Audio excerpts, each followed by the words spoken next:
दस्तगीर कीजिए मेरे खुदा, दस्तगीर कीजिए मेरे खुदा, ताना हूं मैं तेरे से एकदम जुदा।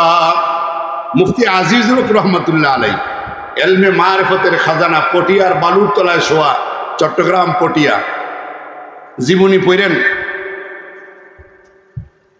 আল্লামা মুফতি আমিনী সবুজুর রহমতুল্লাহ আলাইহি জীবনী পড়েন হাফিজ জুজুর রহমতুল্লাহ আলাইহি নাম শুনছেন না? বটগাছ মার্কা দাঁড়াইছিলেন প্রেসিডেন্ট নির্বাচনে, অল্প সামান্য ভোটে উনি ওই সময় প্রেসিডেন্ট ভোটে ফেল করেছিলেন। আমি আপনাদের সামনে পবিত্র কোরআনুল কারীমের ছোট্ট এক টুকরা আয়াতের অংশ হাদিস শরীফ থেকে একটি হাদিস আমি আপনাদের সামনে পাঠ করছি।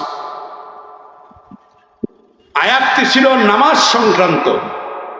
রমজান চলে গেছে, রমজানে আমাদের এলাকার মসজিদ, ব্রাহ্মণপাড়ার প্রত্যন্ত অঞ্চলের সকল মসজিদ, বুড়িচং, কুমিল্লা, ঢাকা, সারা বাংলাদেশ মুসল্লিতে পরিপূর্ণ। রমজান শেষ, মুসল্লিও, জোরে বলেন, মুসল্লিও শেষ। কারণটা কি? আচ্ছা, আমি জানতে চাই, নামাজ কি রমজান আসলেই ফরজ? একটু জোরে কথা বলতে হবে। রমজান আসলেই ফরজ না সারা বছর? আমাদের দেশে মসজিদগুলি যত বড় করা লাগতেছে শুধু জুমার নামাজের জন্য। কি কথা বলেন না কেন? আমি যেই জায়গায় জমা পড়াই, আলহামদুলিল্লাহ, ব্যানারের পোস্টারে তো এটা নাই, নাতিরপেটে রেলওয়ে কেন্দ্রীয় জামে মসজিদ, প্রায় 15 বছর চলছে। আমি অনেক আগে একবার বললাম, ভাই 3 তালার কাজ করেন না কেন? বা 2য় তালা পর্যন্ত উক্তিয়া নামাজে যেদিন ভর্তি হবে ওই দিন 3 তালার কাজ করবো, তার আগে না। আমি বললাম কারণটা কি? আপনি দেখেন না কারণ কি? জুমার দিন মসজিদ ভিতর বাহির ছাদের উপর সমস্ত প্ল্যাটফর্ম, রমজানে নাতিরবিলি স্টেশনের প্ল্যাটফর্মে 1000, 1500, 2000 লোক কোনো কোনো সময় দাঁড়ায়। এই লোকগুলি তো উক্তিয়া নামাজের সময় থাকে, এদের উপরে কি শুধু জুমার নামাজ ফরজ? সেক্রেটারি সাহেব বললেন, যেদিন দেখবো অন্তত পক্ষে 2য় তালা উক্তিয়া নামাজে মুসল্লি জায়গা হয় না, ওই দিন 3 তালার কাজ করা হবে। না হয়তো এই লোকগুলি এক উক্ত যারা পড়বে সপ্তাহে, এরা বৃষ্টিতে ভিজা রোদের মধ্যে কষ্টগিরা নামাজ পড়বে, এক উক্তের জন্য 3 তালা করা দরকার নেই। আমি চিন্তা করলাম, সেক্রেটারি সাহেবের চিন্তা ভাবনা একবারে খারাপ না। কথা কোন ঠিক না বেটি? কারণ আমরা নামাজ পড়ি 8 কি নামাজ, খাট কি নামাজ, 360 কি নামাজ। 8 কি হইল 8 দিন 1 দিন জুমার নামাজ। বলেন কি নামাজ? আল্লাহ নবী বলেন, উম্মতেরা শুরু নামাজ যারা 5 ওয়াক্ত পড়বা, 5 ওয়াক্ত। হাত দেখান, কয় ওয়াক্ত? একটু কষ্ট করে দেখান। 5 আঙ্গুল না, 5 ওয়াক্ত হাত নামান। নবীজি বলেন, মান হাফাজা আলা সালাতি আকরামাহুল্লাহ বিখামসিতি সালিম ইয়ারফা আনহু দিকাল মাউত। যে ব্যক্তি 5 ওয়াক্ত নামাজ যথাযথভাবে আদায় করবে, আল্লাহ তাআলা তাকে 5টা পুরস্কার দান করবেন। বলেন সুবহানাল্লাহ। এখানে কি 1 ওয়াক্ত নামাজের কথা বলা হয়েছে না 5 ওয়াক্ত? আল্লাহর নবী বলেন, ইয়ারফা আনহু দিকাল মাউত, 1 নম্বরে নামাজি ব্যক্তির 1 নম্বর পুরস্কার হলো আল্লাহ তার মরণের কষ্ট দূর করে দিবেন। জোরে বলেন সুবহানাল্লাহ। আপনারা বলতে পারেন, হুজুর মরণের আবার কষ্ট কি? মরণে তো কষ্ট দেখি না। আম্মা জান আয়েশা বলে, ইয়া রাসূলুল্লাহ, ইয়া হাবিবাল্লাহ, মুমিন ব্যক্তির কি মরণের কষ্ট হবে নাকি? আল্লাহর নবী বলেন, মুমিনেরও মরণের কষ্ট হবে। আম্মা জান আয়েশা বলেন, গুনাহ যদি না থাকে, নবীজি বলেন গুনাহ না থাকলেও মরণের কষ্ট হবে। আল্লাহর নবীকে বলেন, তাহলে মুমিন ব্যক্তির আর ইজ্জত রইল কোথায়? মুমিনেরও কষ্ট হবে, কাফেরেরও কষ্ট হবে, মুমিন ব্যক্তির ইজ্জত সম্মান কোথায় রইল? আল্লাহর নবী তখন বলে, আয়েশা, মুমিন ব্যক্তির মরণের কষ্ট হবে, কিন্তু কষ্টটা কষ্ট থাকবে না, মুমিনের মরণের কষ্ট আনন্দের হইয়া যাবে। সুবহানাল্লাহ। আপনাদেরকে উদাহরণ দিলে বুঝবেন। দিব উদাহরণ? অসুবিধা হয় না তো? আমাদেরকে যখন ছোট্ট সময় সুন্নত করাইছে আজাম দিয়া, আমাদের এলাকাতে আজাম বলে, কোনো কোনো জায়গায় খলিফা, কোনো কোনো জায়গায় বলে উস্তাদ। আমি কয়েকদিন আগে গেছিলাম, গত সপ্তাহে লামা, বান্দরবন লামা, ওইখানে আজাইম্যা। আমি কেন আজাম আর আজাম, কারণ আমরা দেশের ডাইরেক্ট আজাইম্যা পাই। ছোট্ট সময় যখন আমাদেরকে সুন্নত করাইতো আজাম দিয়া, আজাম দেখলেই আমরা দৌড় দিয়ে গিয়ে আরেকজনের গোয়াল করে বলাইতাম। কি কথা কেন মুরব্বী বা বড় একজন আরে কোন সময় বিদায় করছি, আসলে কি বিদায় করছে? একটু কথা বলেন, করছে? আসার পরে দেখতাম যে না, আজান তো যন্ত্র সামনে রেখে জল ছবির মধ্যে বসা। একটা মাদুর বা ফাটি মিশিয়ে 4 জনে জাতা দিয়ে তৈরা, 2 জনে 2 হাত 2 পাও 2 জনে, আর কেল্লার মধ্যে একজন 5 জনে জাতা দিয়ে ধরছে। এমনি চিল্লা চিল্লি শুরু হইতো, মেরে লেলোগো, কাটতে লেলোগো, আমার বাঁচাও। এখন তো ধরছেই না, কিন্তু তার চিল্লা চিল্লি শুরু হয়ে গেছে, যন্ত্রণা শুরু হয়েছে। কারণটা কি? ওই যে যন্ত্র সামনে রাখছে, ওই যন্ত্র দেখা যন্ত্রণা শুরু হয়ে গেছে। ঠিক কিনা বলেন? আল্লাহর বান্দারা, দুনিয়ার মা বাবার মধ্যে মার অন্তরে দুনিয়ার সন্তানের জন্য বাবার চাইতে দয়া মায়া মার অন্তরে সবচেয়ে বেশি। মা সন্তানের চিল্লা চিল্লি শুই না। মা জানে আমার ছেলে আব্দুল্লাহ রসগোল্লা বড় পছন্দ করে, ঘর থেকে একটা রসগোল্লাই না। আব্দুল্লাহর সামনে দাঁড়িয়ে অন্য লোকদেরকে দমক দিয়ে বলে, এই আমার ছেলের মেরে নেবি নাকি স্যার? আচ্ছা, আমি জানতে চাই যে দমক দিছে সারার জন্য, আসলে কি সারণে লেগে দিছে না আব্দুল্লাহরে সান্ত্বনা দিছে? কি সান্ত্বনা দিছে না? আমার ফোনের মেরে নেবি নাকি স্যার? আসলে সারণের লেগে না। আর যে 5 জনের জাতা দিয়া ধরছে, এই 5 জন কি তার দুশ্মন? জোরে বলেন, ক্ষতির জন্য ধরছে? মা তখন ডাক দিয়ে বলে, আব্দুল্লাহ আমি মা আছি, তোর কোনো চিন্তা নাই, টেনশন নাই। রসগোল্লা নিয়ে আর চাই না, চোখের সামনে ধরছে রসগোল্লা, নে আব্দুল্লাহ রসগোল্লা খা। এতক্ষণ নজর ছিল যন্ত্রের দিকে, যখন রসগোল্লা দেখছে নজর আর যন্ত্রের দিকে নাই। বলেন তো নজর এখন কোথায়? জোরে কর। মাকে হা কর, হা কর। ওই আব্দুল্লাহর মুখটা হা করে, আমার রসগোল্লা মুখে দিয়া, রসগোল্লার মুখ রসে যখন মুখটা পরিপূর্ণ, আজাম চিন্তা করে এখনো সময়। ডাক দে বলে, আব্দুল্লাহ মামার বাড়ি গেছিলানি, খালার বাড়ি গেছিলানি, মামানি কেমন আদর করলো, কেমন খাওয়াইলো? কথার মায়ের পেছে চিপা গাড়ি দিয়া টান দিয়া ধইরা কোন সময় মাথা ফুস দিয়া কাটালা, আব্দুল্লাহর খবরও নাই। কথা কোন ঠিক না ঠিক? 1 মাস 2 মাস পরে যখন বাড়ির অন্য সব হয়েছে, সুন্নত করাইতে হয়েছে, সময় হয়েছে, গার্জিয়ানরা বলা বলি করতেছে, আমার ছেলের অমুক দিন সুন্নত করামো। আব্দুল্লাহ যাইয়া ওই সম বয়সে এসে আব্দুল্লাহরে জিজ্ঞাসা, আব্দুল্লাহ তোরা যে সুন্নত করাইলো কেমন কষ্ট হয়েছে তোর? আব্দুল্লাহ না না কোনো কষ্ট না, তো কাটলো যে পারে না, পিঁপড়ার কামড়ের মতন মনে হয়েছে, মাথা কেটে রয়েছে। কিন্তু আব্দুল্লাহ কয় কেমন কষ্ট? পিঁপড়ার কামড়ের মতো। আসলে কি কষ্ট হয়েছে? নয় নাই, কষ্ট হয়েছে ঠিক, কিন্তু নজর তখন ছুরির দিকে ছিল না, যন্ত্রের দিকে ছিল না, রসগোল্লার দিকে ছিল। আল্লাহ বলে মুমিনেরও কষ্ট হবে, কিন্তু কষ্ট কষ্ট থাকবে না, আনন্দের হয়ে যাবে। কিভাবে হবে একটু পরে বলতেছি, অসুবিধা হয়। 2 নম্বর আরেকটা উদাহরণ দিলে বুঝবেন। জুবায়ের আহমদ আনসারী হুজুর রহমাতুল্লাহ আলাই, যিনি বাংলাদেশের যারা মুফাসসিরে কোরআনের মধ্যে অন্যতম একজন ছিলেন, দৈনিক 5টা 7টা মাহফিল করতেন।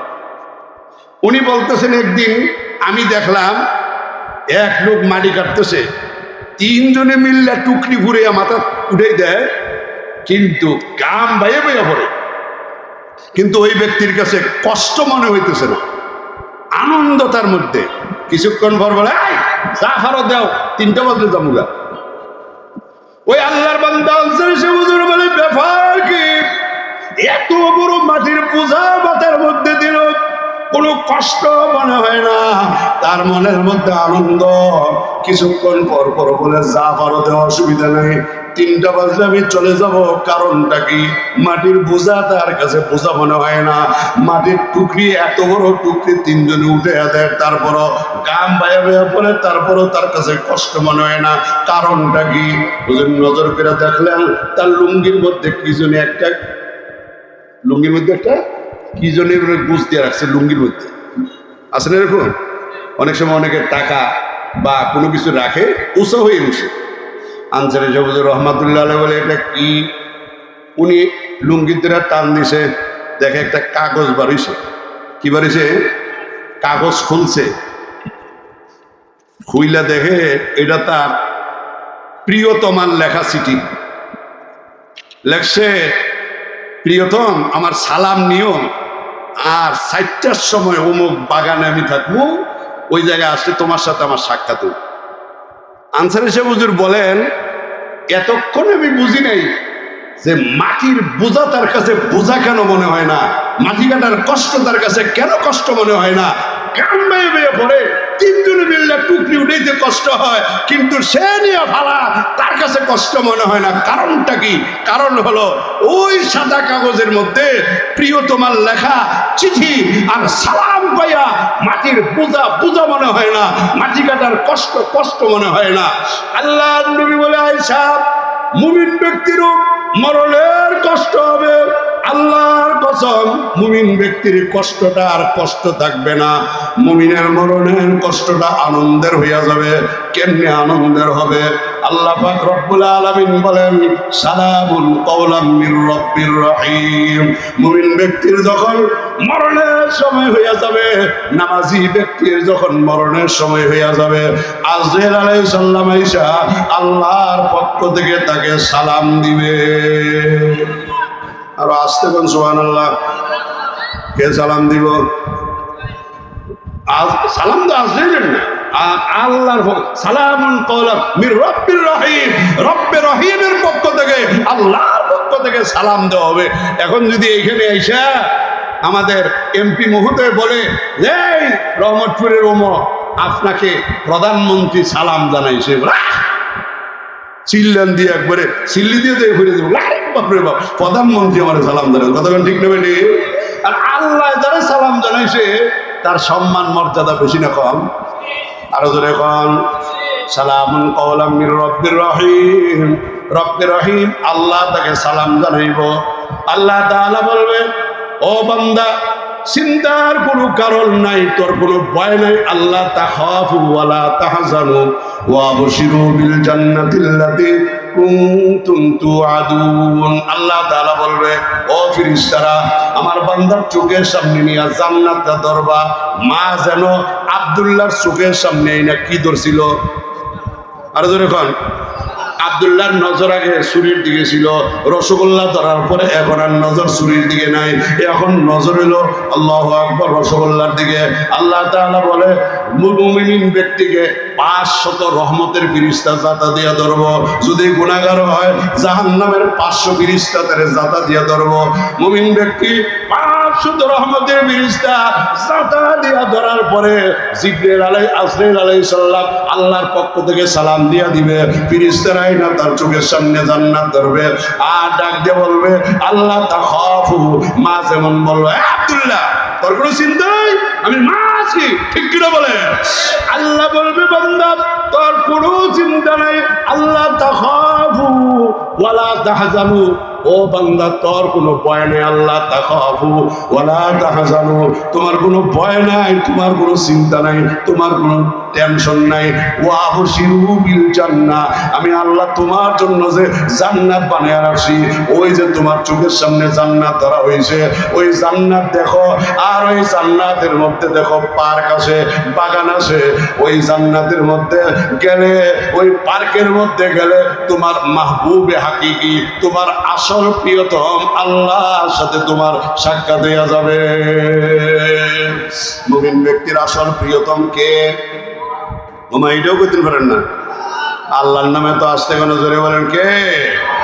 মুমিন ব্যক্তির আসল প্রিয়তম কে? আল্লাহ। আল্লাহর সাথে আসল, আল্লাহর সাথে আসল আর প্রকৃত বন্ধু আর কেউ নাই। একমাত্র মুমিন ব্যক্তির প্রকৃত বন্ধু হলো আল্লাহ। কথা বলেন ঠিক কিনা? আল্লাহ তাআলা বলবে, বান্দা আমি আল্লাহ তোমার জন্য যে জান্নাত বানিয়ে রাখছি, জান্নাত চোখের সামনে ধরা হয়েছে, জান্নাতের দিকে নজর করে তাকায়া দেখবে, জান্নাতের নিয়ামতের দিকে নজর থাকবে। আল্লাহু আকবার। ওই যে প্রিয়তমার লেখা চিঠি পাইয়া সালাম পাইয়া প্রিয়তমা বলল 4টার সময় অমুক পার্কে থাকবো, প্রিয়তমার সালাম পাইয়া আর 4টার সময় পার্কের মধ্যে গেলে তার সাথে সাক্ষাৎ হবে। এই আনন্দের জুটে মাটির বোঝা তার কাছে বোঝা মনে হয় না, মাটি কাটার কষ্ট তার কাছে কষ্ট মনে হয় না। আল্লাহ নবী বলেন নামাজ যারা 5 ওয়াক্ত পড়বে, 1 নাম্বার আল্লাহ তাআলা নামাজি ব্যক্তির মরণের কষ্ট দূর করে দিবে। তার মানে আমি বলছিলাম কষ্ট আবার আনন্দের হয় কিভাবে? ওই যে মাথা কাটলো আজামে, কিন্তু তার কাছে পিঁপড়ার কামড়ের মতো মনে হয়েছে। কারণটা কি? কারণ নজর ছিল রসগোল্লার দিকে। আল্লাহ বলে ঠিক মরণের সময় মুমিন ব্যক্তির কানে কানে আমি আল্লাহর পক্ষ থেকে সালাম দেওয়া হবে। আমার সালাম পাইয়া জান্নাতের সুসংবাদ পাইয়া জান্নাতের নিয়ামতের দিকে নজর থাকবে, জান্নাতের কথা শুই না, জান্নাতের নাজ নিয়ামতের দিকে নজর কইরা ওই দিকে আজরাইল আলাইহিস সালাম কি করতেছে আল্লাহর কসম মুমিন ব্যক্তির খবরও থাকবে না। তাহলে নামাজি ব্যক্তির 1 নাম্বার পুরস্কার মরণের কষ্ট মাফ, জোরে বলেন সুবহানাল্লাহ। 2 নাম্বার পুরস্কার ও আযাব আল কবরি, মুমিন ব্যক্তির কবরের আযাব আল্লাহ মাফ করে দিবে নামাজি ব্যক্তির। 2 নাম্বার পুরস্কার। কবর আযাব আসেনিও আওয়াজের দ্বারা বোঝা যায় বিশ্বাস হয় না। বলেন বিশ্বাস কেমনি করতাম? দেখলাম যে নামাজি ব্যক্তি বেনামাজি ব্যক্তি কত মানুষ কবর দিলাম, নামাজি ব্যক্তির কবরের পাশে দিয়ে গেলাম, একটু জান্নাতের সুগ্রাম ফিরিস্তাদের একটু আওয়াজও হইলাম না। জাহান্নামী ব্যক্তির কবরের পাশ দিয়া বেনামাজি ব্যক্তির কবরের পাশ দিয়ে গেলাম, ফিরিস্তাদের ফিটাফিটি হুমোহুমির একটু গর্জন তর্জন একটু গুর্জের আওয়াজও হইলাম না। বিশ্বাস কেমনি করব? বিশ্বাস যদি না হয় স্বপ্নের দিকে খেয়াল করেন। আপনি দেখেন শাহবাদ বাজারে গেছেন, কুমিল্লা গেছেন, গাড়ি অ্যাক্সিডেন্ট হয়েছে, হয়নি এরকম? আসলে কি বাজারে গেছেন না ঘুমে? আপনি নজর করে দেখতেছেন হঠাৎ করে ঘুমের মধ্যে ঘরে আগুন লাগিয়ে গেছে, চিল্লাচিল্লি করেন ভাই আমার ছেলেটারে বাঁচাও, মেয়েটারে বাঁচাও, আমার ঘরে আগুন লেগে গেল, আমার সন্তানরা মারা যাইতেছে। অথবা আপনি বাজারে যাইতেছেন, গাড়ি অ্যাক্সিডেন্ট হয়ে গেছে, পা ভেঙে গেছে, চিল্লাইতেছেন, পোলের মধ্যে পুল পার হইতেছেন, পুলটা ভেঙে গেছে, আপনার হাতটা ভেঙে গেছে, আপনি চিল্লাচিল্লি করতেছেন, কেউ শুনছেনি? ঘুমের মধ্যে যে চিল্লান শুনছে কেউ? ঘুম থেকে জাগ্রত হয়ে দেখেন আপনার বিবি আপনার পাশে, আপনার ছেলে আপনার পাশে, আপনার মেয়ে আপনার পাশে ঘুমায়, আপনার বাবা আপনার মা আপনার পাশে ঘুমায়। আমি জানতে চাই যে আল্লাহ তাআলা ঘুমের মধ্যে গাড়ি অ্যাক্সিডেন্ট করাইয়া, আল্লাহু আকবার, ঘরের মধ্যে আগুন লাগাইয়া, রোড অ্যাক্সিডেন্ট করাইয়া, পা ভাঙ্গাইয়া আপনার চিল কান্দাইতে পারলো, ওই আল্লাহ তাআলা আপনার মরণের পরে ঘর থেকে 200 গজ 300 গজ দূরে আল্লাহু আকবার কবরস্থানের মধ্যে নিয়া সকলের আল্লাহু আকবার অজান্তে কবরের মধ্যে আযাব দিয়ে আমারে কষ্ট দেওয়ার ক্ষমতা আছে না নাই? নাই? তা আল্লাহ রাসূল বলেন আযাবুল কবরি, কবর আযাব মাফ। ওয়ায়ুদিহিল্লাহু বিয়ামিনিহি, 3 নম্বরে আল্লাহ তাআলা নামাজি ব্যক্তিকে যারা 5 ওয়াক্ত নামাজ পড়বে আমলনামা ডাইন হাতে দিয়া দিবে। ওয়ায়ুদিহিল্লাহু বিয়ামিনিহি ওয়ায়ামুরু আলা সিরাতি কাল বারকি, 4 নম্বর আল্লাহ তাআলা ফুলসিরাতের পুলটা বিজলির আকারে পার করে দিবেন। 5 নম্বর ওয়ায়ুদখিলুল জান্নাতা বিগাইরি হিসাব, আল্লাহ তাআলা বিনা হিসাবে জান্নাত দিয়ে দিবেন। অন্য হাদিসের মধ্যে আল্লাহর নবী বলেন মান হাফাযা আলাইহা কানাত লাহু নূরুল, নামাজ যারা 5 ওয়াক্ত ঠিকমতো পড়বে এই নামাজ তার জন্য কবরে আলো হয়ে যাবে, অবরহানান এই নামাজ তার ঈমানের দলিল হয়ে যাবে, ওয়া নাজাতাল ইয়াউমাল কিয়ামাতি এই নামাজ তারে মুক্তি দিয়ে আল্লাহর জান্নাতে পৌঁছে দিবে। ওমান লাম ইউহাফিজ আলাইহা লাম তাকুল লাহু নূরান, আল্লাহর নবী বলে যারা নামাজ ঠিকমতো আদায় করবে না, এক ওয়াক্ত পরে আরেক ওয়াক্ত পড়ে না, আটকি নামাজ পড়ে, খাটকি নামাজ পড়ে, 360 নামাজ পড়ে, আটকি হলো 8 দিনের দিন জুমার নামাজ, 360 হলো 2 ঈদের নামাজ, আর আল্লাহু আকবার আল্লাহু আকবার আটকি খাটকি নামাজ পড়ে, জানাজার নামাজ, এই 3 কিসিমের নামাজ পড়লে আল্লাহর জান্নাতে যাওয়া যাবে না। আল্লাহর জান্নাতে যাইতে হলে 5 ওয়াক্ত নামাজ পড়া লাগবে। আল্লাহর নবী বলেন ওমান লাম ইউহাফিজ আলাইহা লাম তাকুল লাহু নূরান, যারা নামাজ ঠিকমতো আদায় করবে না তার জন্য কবরে কোনো আলো নাই, ওয়ালা বুরহানান তার ঈমানের পক্ষে কোনো দলিল নাই, ওয়ালা নাজাতান ইয়াউমাল কিয়ামাতি তার হাসরের ময়দানে মুক্তির কোনো ব্যবস্থা নাই। মা কারুন ও ফিরাউন ও হামান ও উমাইয়া ইবনে খালফ। আল্লাহর নবী বলেন ওই বেনামাজিটার হাসর হবে কারুনের সাথে, হামানের সাথে, উমাইয়া ইবনে খালফের সাথে। আল্লাহু আকবার। আমি জানতে চাই মা কারুন ও ফিরাউন ও হামান ও উমাইয়া ইবনে খালফ, কারুন, হামান, উমাইয়া ইবনে খালফ এরা জান্নাতি না জাহান্নামী? নবীজি বলেন নামাজ পড়বেন না 5 ওয়াক্ত, হাসর হবে কারুনের সাথে, হামানের সাথে, ফেরাউনের সাথে, সাদ্দাতের সাথে। তাহলে বোঝা গেল এদের সাথে হাসর হওয়া মানে একদম বিনা হিসাবে জাহান্নাম। কথা ঠিক কিনা বলে? আল্লাহর নবী বলেন উম্মত নামাজ যদি পড়ো 5 ওয়াক্ত, মান হাফাজা আলাইহা কানাত লাহু নূরুন, এই নামাজ তোমার জন্য কবরে আলো হইয়া যাবে। সুবহানাল্লাহ। নবীজি হাদিসের মধ্যে বলেন আসসালাতু মিরাজুল মুমিনিন, নামাজ মুমিনের জন্য মেরাজ। বলেন নামাজ মুমিনের জন্য কি? আমি জানতে চাই আল্লাহর নবী মেরাজে আল্লাহর সাথে কথাবার্তা বলছে না বলে নাই? জোরে বলেন, বলছে কি বলে নাই? তাহলে নামাজ যদি মেরাজ হয়, আমরা তো নামাজ শরীফ আল্লাহর সাথে তো কথা বলি না। আসলে কথা বলে আমি আর আপনি বুঝি না। হাদিসে কুদসির মধ্যে আসছে বান্দা নামাজে যখন দাঁড়ায়া যায়, বান্দা আর আল্লাহর সামনে কোনো হেজাব নাই, কোনো পার্টিশন নেই, কোনো পর্দা নেই, কোনো দেওয়াল নাই। বান্দা নামাজে দাঁড়াইয়া ডাইরেক্ট আল্লাহর সাথে কথা বলে। সুবহানাল্লাহ। এক হাদিসে কুদসির মধ্যে আসছে বান্দা যখন নামাজে দাঁড়ায় বলে আলহামদুলিল্লাহি রাব্বিল আলামিন, আল্লাহ তাআলা জবাব দেয় হামিদানি আবদি, বান্দা আমি আল্লাহর প্রশংসা করছে। জোরে বলেন কার? আপনি আমি তেলাওয়াত করি আলহামদুলিল্লাহি রাব্বিল আলামিন, আল্লাহ তাআলা জবাব দেয় হামিদানি আবদি, বান্দা আমি আল্লাহর প্রশংসা করছে। আপনারা বলতে পারেন হুজুর আমরা তো জীবনও আল্লাহর দেওয়া জবাব শুনি নাই। আমি আর আপনি আল্লাহর দেওয়া জবাব না শোনার কারণ হলো আমার আপনার কান এবং কলব গুনার ময়লায় পরিপূর্ণ। এমন মানুষ দুনিয়াতে ছিল, এখনো আছে, কিয়ামত পর্যন্ত থাকবে। নামাজের দাঁড়াইয়া সূরাতুল ফাতিহা তেলাওয়াত করলে বা আল্লাহ পাক যে জবাব দেয় আওয়াজটা নিজের কানে শুনে। সুবহানাল্লাহ। বসতে পারে না, দাঁড়াইতে পারে না, কিন্তু নামাজে দাঁড় করাইয়া দিলে ঘন্টার পর ঘন্টা আর অসুবিধা হয় না। সুবহানাল্লাহ বলেন। খাদেমি জিজ্ঞাসা হুজুর আপনি দাঁড়াইতে পারেন না, বসতে পারেন না, কিন্তু নামাজে দাঁড়াইলে ঘন্টার পর ঘন্টা, ব্যাপারটা কি? এটা আল্লাহর রহমত। খাদেম কো হুজুর রহমত কি নামাজের সময়, অন্য সময় তো পারে না? আসল বিষয় কি এটা বলেন। আল্লাহর ওলি বলে না না ওইটা বলা যাবে না। আল্লাহর ওলির খাদেম বলে হুজুর যদি না বলেন আমিও আপনাকে আর টয়লেটে নিতে পারবো না, বাথরুমে নিতে পারবো না। মজাক করতেছে। সুবহানাল্লাহ। মাঝে মধ্যে এরকম করে না? আল্লাহর ওলি কয় ঠিক আছে, কারো কাছে বলবা না। আমি যখন নামাজে দাঁড়াই সূরাতুল ফাতিহা তেলাওয়াত করি, আমি যখন বলি আলহামদুলিল্লাহি রাব্বিল আলামিন, আল্লাহ তাআলা যে জবাব দেয় হামিদানি আবদি, এই আওয়াজটা আমি আমার নিজের কানে শুনি। তখন আল্লাহর দেওয়া জবাব শুই না আমি কি আসমানে আসি না জমিনে আসি না মহাশূন্যে আসি অনুভব করতে পারি না। ঘন্টার পর ঘন্টা কোন দিক দিয়ে চলে যায় আমি টেরও পাই না। আল্লাহু আকবার। আল্লাহ তাআলা হাদিসে কুদসি আল্লাহর বান্দা যখন বলে আলহামদুলিল্লাহি রাব্বিল আলামিন, আল্লাহ জবাব দেয় হামিদানি আবদি। বান্দা যখন বলে আর রহমানির রহিম, আল্লাহ তাআলা জবাব দেয় হাসনা আলাইয়া আবদি। বান্দা যখন বলে মালিক ইয়াউমিদ্দিন, আল্লাহ তাআলা বলে মাজ্জাদানি আবদি। বান্দা যখন বলে ইয়াকা না'বুদু ওয়া ইয়াকা নাস্তাইন, আল্লাহ তাআলা বলে হাযা বাইনি ওয়া বাইনা আবদি। বান্দা যখন বলে ইহদিনাস সিরাতাল মুস্তাকিম সিরাতাল লাযিনা আন'আমতা আলাইহিম গায়রিল মাগদুবি আলাইহিম ওয়ালাদ-দাল্লিন, বলেন আমিন। আসসালামু আলাইকুম। হ্যাঁ করি। নারে তাকবীর।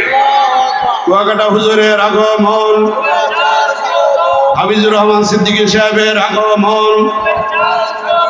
নারে তাকবীর, নারে তাকবীর, নারে তাকবীর। হাফিজুর রহমান সিদ্দিকী সাহেবের আগমন, শুভেচ্ছার স্বাগতম। সিদ্দিকী সাহেবের আগমন, সিদ্দিকী সাহেবের আগমন। নারে তাকবীর, নারে তাকবীর। আলহামদুলিল্লাহ আমরা যারা রাস্তায় দোকানে আসি খুব তাড়াতাড়ি ময়দানে চলে আসি।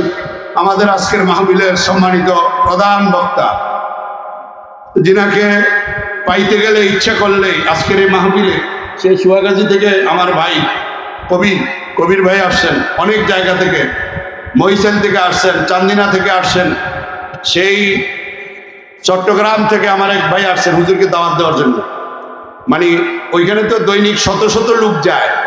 আমি অনেক কষ্ট করে মনীষ সাহেব এবং এই মাহবুব ভাই আমাদের মেম্বার সাহেব, ওনাদের অনেকের বছরের পর বছর যাবৎ বলতেছে আমাদের ওই পাড়া কি যেন আমাদের ওই যে বড় বাড়ি, এই যুবকেরা বহু বছর যাবৎ বলতেছে, কিন্তু ওনারা যেই সময় চাইতেছে আমি আবেদন করে রাখছি, পাবো কিনা জানি না।